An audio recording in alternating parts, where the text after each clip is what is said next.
Jadi saya baru denger nih, dan banyak teman-teman semuanya kemarin kita publikasikan di beberapa media, namanya aneh ini katanya, seperti itu Pak Amir.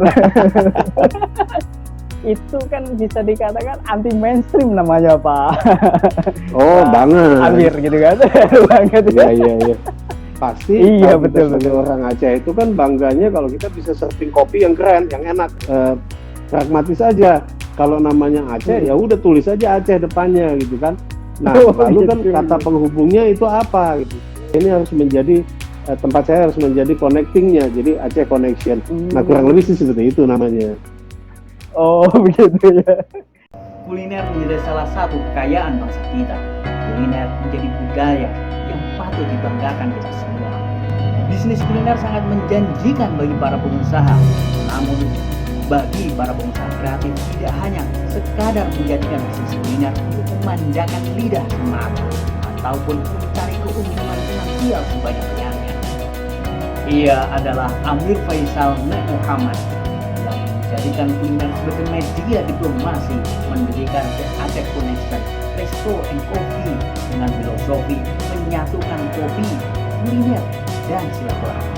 Di situ, ia memperkenalkan kuliner dan kopi dari kota kelahirannya, sekaligus memperbaiki Aceh dari stigma, dan masih banyak lagi kisah maupun filosofi di balik bisnisnya. Saya Rahmat Widodo sejam ke depan akan memandu Anda untuk berbincang dengannya, menggali inspirasi dan keteladanan untuk kita semua.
Assalamualaikum warahmatullahi wabarakatuh, teman-teman semuanya, sahabat Reputasi Channel, salam sehat, salam produktif, salam sukses untuk kita semuanya. Teman-teman semuanya, pada kesempatan kali ini, seperti biasa, setiap hari Rabu, kita live, kita mengundang tokoh, akan membincang tentang inspirasi kesuksesannya, baik di bidang profesional, di bidang pengabdiannya. Nah, kali ini kita spesial, seperti sebelumnya, yaitu mengundang seorang bisnismen di bidang kuliner. Seperti tema yang telah kita sharingkan, kita share ke berbagai media, yaitu kita akan membincang The Aceh Connection. Inspirasi menyatukan kuliner, kopi, dan silaturahmi. The Aceh Connection ini adalah resto dan cafe ya. Dan kali ini kita akan langsung mengundang founder dan ownernya langsung, yaitu Bapak Amir Faisal. Dan pada siang ini alhamdulillah kita sudah bersama dengan Pak Amir Faisal. Assalamualaikum Pak Amir. Waalaikumsalam warahmatullahi wabarakatuh, Mas Rahmat. Sehat Pak? Salam sehat buat semua, sehat alhamdulillah. Ya, alhamdulillah. Terima kasih nih Pak Amir sebelumnya telah berkenan sharing tentang The Aceh Connection dengan teman-teman semuanya, sahabat Reputasi Channel di seluruh Indonesia. Nah, gini Pak Amir, kita sesuai tema, kita akan membincang tentang inspirasi Pak Amir di bisnis kulinernya ini. Idenya ini menarik ini, The Aceh Connection. The Aceh Connection menyatukan kopi, kuliner, dan silaturahmi. Ini beda ini Pak Amir.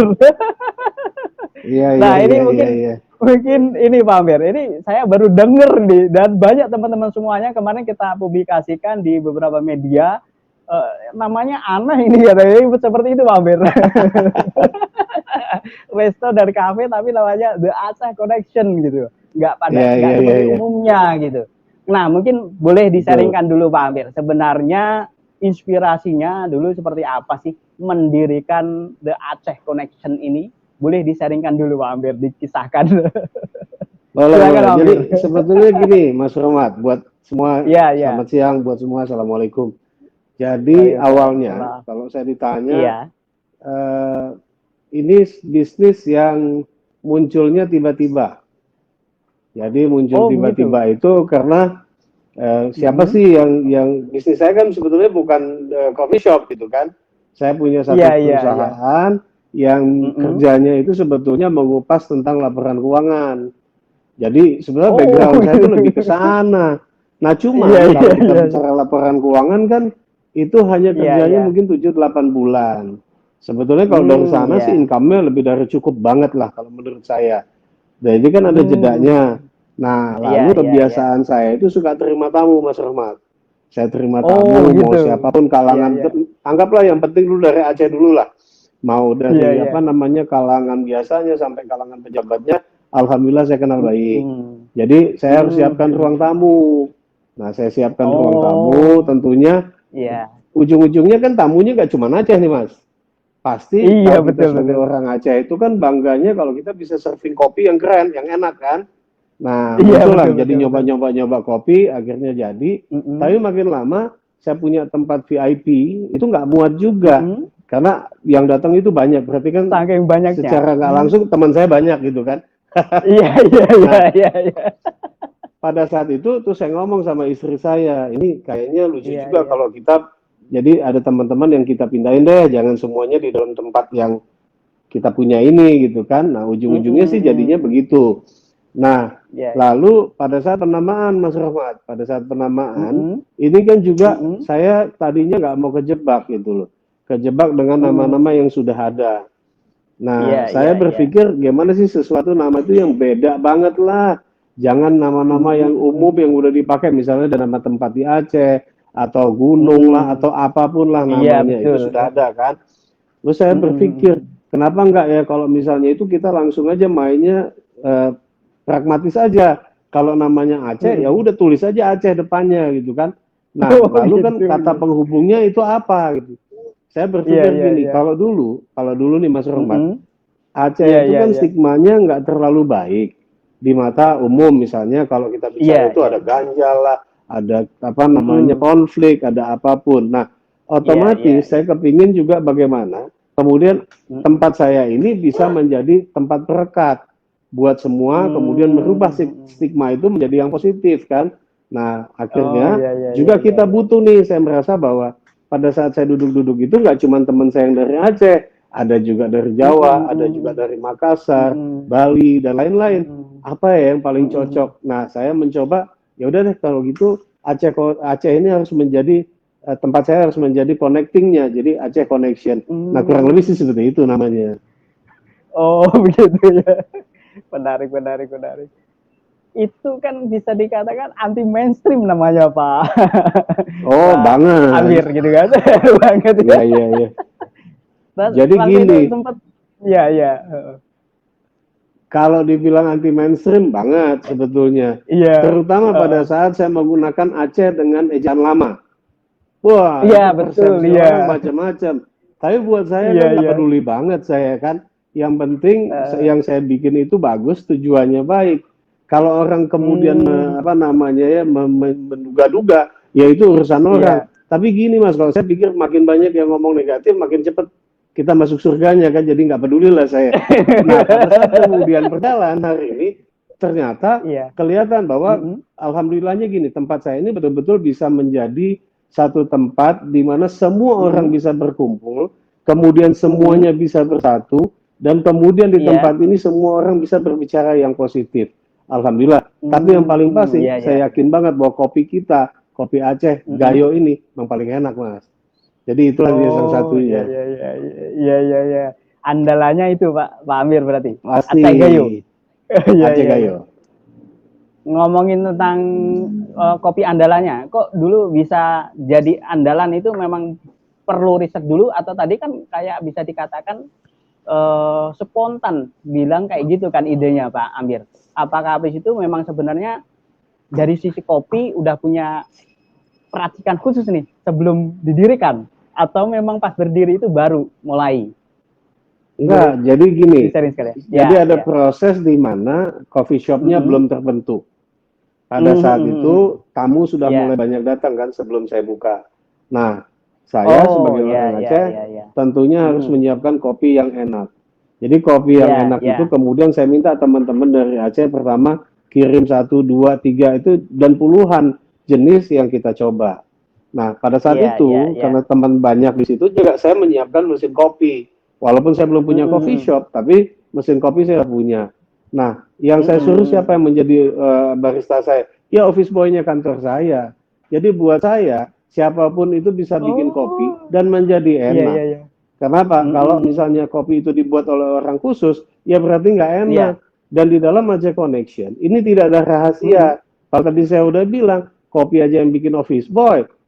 Mau rahasianya gimana lagi kan? Tidak ada racikan khusus. Didatangkan dan enak. Kemudian pada saat kemudian enak, baru kita universal kan memang enak gitu.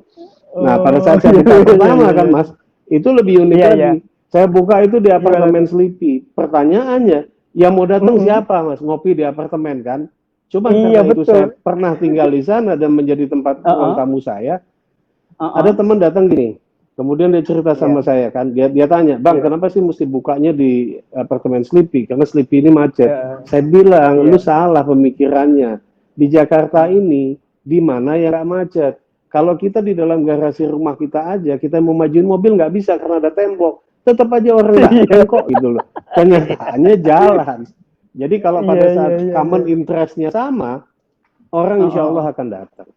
Itu dulu yang pertama. Kemudian baru kan pada saat kemudian kita buka, kita kembangkanlah. Ada makanannya yang enak, kemudian ada suasana ambience-nya kita bikin enak. Jadi itu saling melengkapi lah. Alhamdulillahnya seperti itu. Jadi buat saya Mas, ini bisnis, saya nggak mau bilang iseng-iseng, nanti saya dosa, tapi bisnis hobi yang ternyata itu jalan. Nah, nanti ada cerita lainnya lagi. Hobi dan dibayar dan menghasilkan. Dibayar. Dan menghasilkan. Betul, menghasilkan. Ini Pak Amir, ini tadi balik lagi, mungkin ini menarik kan, anti mainstream. Berbicara anti mainstream tadi Pak Amir. Ada strategi khusus nggak sih Pak Amir untuk awal agar bisa diterima. Kan mungkin temannya banyak gitu kan, tapi kan mengenal Pak Amir kan bukan seorang bisnismen kuliner sebelumnya seperti yang dijelaskan tadi gitu. Pasti kan nggak langsung juga orang pasti enak nih dan juga ini kan pasti nggak mengejar hanya sekedar teman aja gitu kan. Kalau teman aja yang beli kan dikit juga kan Pak, karena ini bisnis kan pasti harus diluas begitu kan. Ada strategi khusus nggak Pak Amir waktu itu agar bisa diterima di masyarakat di Jakarta gitu kan? Yang pertama gini Mas, kalau saya lakukan semua apapun bisnis itu, prinsip pertama harus ada afirmasi dulu dari sang pemilik. Misalnya pada saat saya menciptakan brand Aceh Connection, saya harus yakin dulu bahwa ini bisa laku diserap oleh pasar. Kemudian pasti yang kita lakukan pertama kali, bagaimana pengenalannya, tentunya yang kita undang adalah teman-teman. Itu yang pasti. Nah, pada saat teman-teman ini datang, kemudian bagaimana kemudian mereka dari mulut ke mulut menceritakan bahwa tempat ini enak. Lalu ada misalnya kalau saya dibilang anti mainstream, saya nggak mau bilang ke sana, tapi bahwa ada diferensiasi yang saya buat antara resto cafe Aceh yang lain yang ada di Jakarta. Jadi saya nggak akan fight misalnya di rasa makanan atau di rasa kopi, saya nggak. Karena saya tidak punya hak dan tidak punya kemampuan untuk menilai rasa yang dimiliki oleh coffee shop lain. Nah, yang saya mainkan adalah saya menciptakan tempat yang berbeda tentunya dengan yang lain. Nah, tempat ini harus homey, kemudian harus privasinya ada, kemudian nyaman, kemudian semua fasilitasnya lengkap. Itu yang saya ciptakan. Kemudian, agak berbeda begini. Pada saat saya bikin coffee shop, misalnya, ada berapa misalnya, saya agak bedanya gini lah. Kalau misalnya duduk ada 10 meja, ada tamu, itu insya Allah saya nggak akan datang ke tamu-tamu tersebut. Karena untuk mengenalkan bahwa saya pemilik segala macam, itu bisa jadi menjadi annoying buat tamu. Dan tamu itu juga, gue nggak peduli siapa lo gitu kan. Yang gue peduli adalah tempat ini nyaman, gue bisa ngomong dan privacy. Jadi saya mengambil posisi bahwa saya tidak mau menginterrupt orang di situ. Silakan rasakan bahwa Aceh Connection ini adalah milik Anda, bukan milik saya. Dan saya bangga pada saat kemudian ada tamu yang datang, Mas, tiba-tiba dia kenal dengan pelayan saya dan dia bisa book meja sesuka-suka dia, saya happy. Karena berarti apa yang saya tujuan saya sudah dilakukan dan sudah terjadi. Nah itu. Lalu misalnya kenapa kemudian saya buka cabang, sebenarnya cukup banyak ya yang saya buka cabang. Prinsip saya sebenarnya sederhana, Mas. Daripada saya harus bayar iklan, let's say saya pasang titik billboard saja, itu costly buat saya. Nah, cost itu tidak mendatangkan revenue buat saya. Nah, di situ berlaku prinsip ekonominya saya. Buat saya lebih bagus saya bikin cabang. Pada saat saya bikin cabang, saya dapat income dan saya dapat brand di sana. Itu yang saya dapatin. Lalu gini, kalau bicara dari sisi uangnya, mungkin coffee shop ini belakangan lah menghasilkannya. Bisnis saya itu sudah, kan bisnis saya nggak cuma satu, ada laporan keuangan dan lain-lain. Sebetulnya buat saya itu lebih dari cukup, more than enough. Tapi di saat kita jadi manusia gitu ya Mas, menurut saya ada satu sisi kita di mana kita juga ingin dikenal. Nah, pada saat kita bikin dikenal, misalnya saya sebut nama perusahaan saya PT Kriya Komunika, orang nggak kenal. Saya sebut misalnya Perfoto, orang nggak kenal. Nah, padahal uangnya banyak. Ini kan juga jadi, ini pada saat saya kenalan misalnya sama Mas Rohmat, saya bilang, Mas Rohmat, ini perusahaan apa sih gitu kan? Itu kan jadi sebuah pertanyaan yang saya juga nggak bisa bilang ke Mas Rohmat, Mas, gue duitnya dari sana, kan nggak bisa juga gitu ya.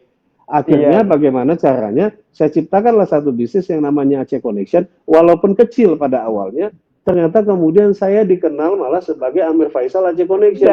Itu berhasil buat saya gitu kan. Jadi diplomasi yang dilakukan belum diplomasi kulinernya, belum diplomasi Acehnya, tapi diplomasi Amir Faisal mengenalkan dirinya kepada orang, itu sudah terjadi, Mas. Itu poinnya pertama. Poinnya ya keren ya. Luar biasa. Nah, ini tadi kalau ini sendiri Pak Amir, dari filosofi silaturahmi sendiri Pak Amir, konsepnya tadi kan memberikan ruang dan sebagainya. Selain itu ada ini khusus nggak sih, kan di sini kan Aceh Connection, bisa dikatakan clue-nya kan connection-nya itu kan Pak Amir gitu. Kalau yang lain kalau tadi tempat yang nyaman dan sebagainya itu kan banyak resto atau kafe. Mereka itu nembaknya gaya hidup kan memang dengan konsep seperti itu gitu. Nah, clue-nya dari menciptakan silaturahminya tadi itu selain menciptakan ruangan, tempat yang nyaman untuk saling mereka terkoneksi dan sebagainya, ada hal khusus nggak Pak Amir yang dilakukan gitu? Kalau saya kan gini, saya dari kecil saya melihat bapak saya. Kebetulan bapak saya juga senang silaturahmi, ngumpulin teman-teman. Pada saat beliau nggak ada, kemudian saya juga tertarik untuk melakukan sesuatu, at least secara pribadi.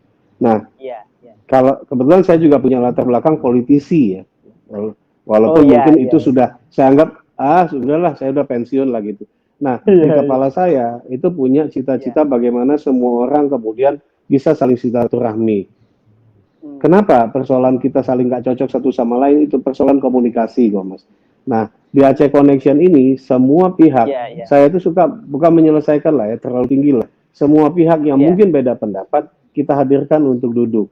Mas Rahmat kan nggak lihat bagaimana pada saat Pilpres yang lalu 01 dengan 02 itu mesra di tempat saya. Jadi wadah silaturahmi ini memang terjadi.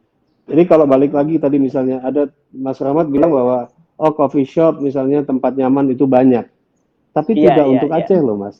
Yang Aceh itu sedikit. Atau bahkan pada saat saya masuk entry dalam bisnis ini, itu belum dilakukan oleh yang lain. Makanya sebenarnya saya melakukan intercept di dalam bisnis sana. Pada saat kemudian orang Mas, setiap yang ke Aceh, saya pernah ya dulu 2009 saya bawa Pak JK ke Aceh misalnya, Pak Yusuf Kala waktu itu. Juga beliau bicaranya kopi Solong gitu kan. Nah, itu di level tinggi saja. Kemudian Pak SBY, Pak Jokowi, semua lakukan hal yang sama. Nah, bagaimana kemudian yang di sana itu kan pasti mereka punya rasa kangen nih. Bagaimana sih mencoba kopi Aceh itu ada di Jakarta. Tapi tempatnya kan harus representatif. Nggak mungkin juga kita samakan tempat di Aceh dengan tempat di Jakarta. Teman-teman yang notabene pejabatnya punya pengalaman khusus kok mereka di sana. Sehingga pada saat kemudian saya membawa ini ke sini, ke Jakarta sini, kemudian membuatlah satu tempat yang menurut saya nyaman, saya hanya memberi informasi kepada mereka, dan mereka tertarik untuk datang, kemudian itu berjalan dengan sampai hari ini, Alhamdulillah. Nah, fungsi silaturahminya apa? Satu sama lain tuh connecting kok di sini. Jadi ada teman yang lama, jadi menjadi meeting point juga, bukan hanya dalam satu warna, berbagai warna bisa ada di sini. Malah kalau tadi sempat kita punya coffee shop yang di Sarinah Tamrin sebelum kemudian direnovasi, isinya itu kebanyakan orang Papua. Dan saya berhasil lagi sekali lagi di situ bagaimana mengkonekkan Papua ada di sana. Tapi Papua sama Aceh kan memang dekat lah kita dari dulu. Gitu. Iya. Benar. Nah, kalau dari sajiannya sendiri, ini Pak Amir, ada trik khusus, ada perbedaan khusus nggak diferensiasi dengan yang lain gitu? Karena kalau gini, gitu kan? betul. Kalau dari sisi semua restoran Aceh harusnya taste-nya harusnya rasanya sama. Karena pada saat kita mengenalkan kuliner Aceh kepada masyarakat yang lebih luas, kita harus punya satu rasa yang universal. Tapi bagaimana kemudian kita mampu mengendorse masing-masing makanan ini? Kalau misalnya kita bicara, saya kepingin ginilah, yang simpel aja, saya suka misalnya lihat bagaimana restoran Minang diterima di mana-mana. Ya kan gitu. Nah, kenapa saya nggak bisa? Aceh juga punya variasi makanan yang menurut saya juga enak, dan ini menjadi kekayaan budaya Nusantara kita. Nah, jadi jangan cuma kemudian Minang bisa, ya Aceh harus bisa lakukan juga. Kemudian yang saya mau challenge adalah teman-teman yang Aceh, itu sebanyak-banyaknya bisa bikin tempat kuliner Aceh yang mau bagus, kayak mau segala segmen lah dia masuk ke sana. Sehingga pada saat kemudian orang ngomong mengenai Aceh, orang itu teringat stigma negatif udah dibuang, nggak ada lagi. Tapi kulinernya enak, budayanya enak, orangnya ramah, tempatnya, pokoknya itu yang mau saya ciptakan. Nah, ada berapa varian, misalnya orang Jakarta tahunya cuma mie Aceh, nasi goreng Aceh, itu sih udah jadul. Itu udah jadul Mas, itu udah ketinggalan, nggak kalau buat saya begitu orang datang, oh Pak saya suka mie Aceh, itu kuno, ya kan? Di Aceh ini ada gulai peliu namanya, gulai peliu sayurannya enak, tapi kan tidak pernah kemudian ini menjadi apa namanya sesuatu yang dipromot, karena orang cenderung melakukan yang tadi hanya mengikuti mainstream saja. Enggak, saya nggak mau ke sana, saya maunya anti mainstream kan. Bahwa kita juga punya misalnya kepala ikannya enak, kita punya juga kemudian apa namanya tumis Acehnya juga enak. Kita macam-macam sebetulnya, dan ini pelan-pelan harus kita kenalkan. Tapi nggak bisa dilakukan oleh Amir Faisal sendiri, harus dilakukan ini oleh semua orang. Karena saya yakin Mas, diplomasi kuliner adalah diplomasi yang paling bisa diterima oleh semua orang. Itu Mas yang kita lakukan. Diplomasi kuliner ini ya bisa diterima. Yes. Dan ya seperti judul ya tadi Pak, menyatukan. Sebetulnya saya mau katakan juga Mas, pemerintah kita juga, maksudnya kalau saya ngomong kayak gini juga tersentuh, terutama yang ngurusin pariwisata. Kenapa? Saya yakin sekali Mas, pada saat brand asing yang namanya KFC masuk di Indonesia, McD masuk di Indonesia, Burger King, itu pasti ada diplomasi politik yang dilakukan oleh negara. Tapi namanya diplomasi kuliner. Kenapa kita Indonesia tidak melakukan itu? Kita malah bengong, habis-habisan, yang dijual itu-itu saja. Buat seorang Amir Faisal yang dilakukan pariwisata usang, nggak bakalan jalan. Yang harus kita lakukan adalah sesuatu yang berbeda, disruption-nya nggak ada. Apalagi masa pandemi. Lah kalau kita ngomong misalnya kita slow begini, terus kita diamin pariwisata kita nggak maju, harus ada disruption. Nah salah satunya adalah kuliner kita itu masih bisa jalan kemana-mana. Tapi saya mau tanya Mas, pernah nggak kita pengusaha kuliner yang merasa terbantu? Alhamdulillah belum pernah Mas, belum pernah. Nah ini ngomongin terkait dengan pandemi sendiri Pak Amir, bagaimana menghadapi tantangan ini untuk di Aceh Connection sendiri Pak Amir?